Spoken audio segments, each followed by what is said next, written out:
Hey friend, welcome back to the channel. If this is your first time here, my name is Billy Chan and I am a passionate reader and learner myself. And in this channel, we are going to share the strategies and tools that enable us to live happier and more productive life. Personally, for me, is someone that always eager to learn and learn new things and have improvement daily. Productivity has become something that I always search for throughout my whole life. And I always have wondered to myself, how can I learn even faster? And right now, since that I'm a dad who are busy taking care of my family and also have a very busy engineering life, I ponder to myself, how can I get this thing even much more effective? And in this video today, I'm going to break down the very simple mindset and also the tools that enable myself to learn much more effectively in reading. And for sure, this will also increase your reading speed significantly as well. When I started to speed read, I always have this thing that become a resistance, become a barrier for me to learn the speed reading. So let me boil down to these two things. Number one is the belief that speed read will it enable me to do so, and will it become like compensate some of these other things that I miss out when I do the reading. Like for example, can I focus when I speed read? Can I comprehend when I speed read? So let me put in this analogy to you. Think about when you become expert in driving a car. Say you have been driving for 10 years already, and then you think about now you are driving at the 60 km per hour. So normally when you're driving 60 km, what you do, you probably can still listen to the radio. You can probably still probably can still talking to someone that's sitting beside you, or probably just drive with one hand, very relaxed. So this is what you can do when you are riding very slow. However, when you are driving very fast, like say 160, 180 km per hour, what you do is that I don't think you will be relaxing as much, because you are fully focused and concentrate on the road and what is happening in front of you and with minor distraction. So the theory is like that. It says speed read actually reduce your focus, which I felt is the other way around. Because when I speed read, I need to put 100% focus in it and the things that I do. So I think that is the one belief that changes me and changes that say speed read is something good, but it gives me a flexibility to myself whether I wanted to read a bit faster or a bit slower. Is depend on me. And the second barrier and belief is that I think is sub-vocalization. It means that once you read a text, you are repeating the text in yourself, like as if like you're talking it out. This happened a lot to me even now. I think this is something very natural. It's natural for you to do so. But if you sub-vocalize, means that you read it out in your heart, in your mind for yourself, the speed of your reading is equivalent to the speed how fast you can repeat it to yourself. And I think that's the one barrier, is that how can I eliminate this sub-vocalization? With practice, the sub-vocalization will go away, and when you absorb the information from the book, it's like a flashes of information just pump into your mind. So you will for sure feel it, you will for sure experience this kind of experience when there is no sub-vocalization in you. If you look at leaders of the world, there is something very common for them, is that reads a lot. And take an example like Bill Gates. He reads an average of 50 books a year. That is a lot of books even for myself. And what it really rhymes that leaders are readers. And why motivates me to read, and why it should motivate you to read as well, is that you can see people always say that we wanted to learn from the successful people. We wanted to avoid the mistake that other people do. And how can we do that? If we just spend our time to read the books that is written, and which the author might spend maybe decades of their life or even their whole lifetime in compiling that book. And if I just able to pick up one principle and one tips for me to mimic their strategy, it is really a game changer. And this is also one of the motivation why I wanted to pick reading and to read even faster. And I think the first step is to really ask yourself, what is the topic that you like, what you are searching for, and what you like to read, what you love to read. Because if you read something crappy that doesn't align with your passion, you might find that kind of resistance itself. Ask yourself what you love to read. Read what you love to read, and then only you move to read something that is beneficial for you, probably for your technical or for your career itself. So I think number one is read the thing that you love. The number one environment is that we always wanted to dedicate a specific place for us to read. So the specific place helps to become a trigger, an anchor that once you walk into this place, it is meant for reading, and you will concentrate and focus on just the reading, and you can decorate the environment a bit well. For example, you wanted to put on your favorite music, and people say there's a one type of music called the Baroque music. I think it's 60 beat per second kind of tempo beats, which helps us to relax and to learn even faster. You can try that if that works for you. Proper lighting, proper temperature, and possibly with the less interruption, no noise, nothing, which is ideal for reading. The second element that I want to share with you is body. When I talk about body, it's much more affected to the posture.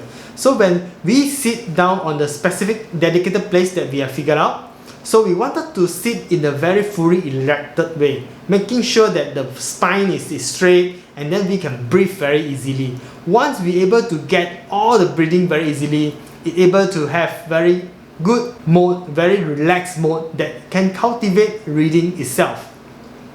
If we talk about body, one thing very related to body is the way that we hold the book. I've been constantly saying that, hey, what's the best way for us to hold a book? What's the best way for us to flip the book? And so on. Personally, I felt this is more an art than a fixed, rigid way that specific person need to follow and do it. But I think just figure out and experiment different ways for you to hold the book, and ask yourself, does it feel natural for you? Does it feel easy for you? I think you have to figure out your own methods. For me, I will just open up the book like that, and then I hold the book like a very good distance from myself, so that I can still read the fonts, probably like less than an arm here for this book, and then I hold the book like that so that I can still see it and also easily flip it around. So, and nonetheless, you just figure out for yourself and see which is your best preferred way to hold a book, and you can read comfortably. So the key point is that you ask yourself, your heart feel relaxed. When you are in relaxed mode, you can do better. The third element for speed read is the mind. So when I say the mind, is that because all learning are really state dependent. When we wanted to learn, we need to be in the mode. We need to in a very relaxed mode, in the so-called the learning mode. We need to be in that mode in order for us to read much more efficiently.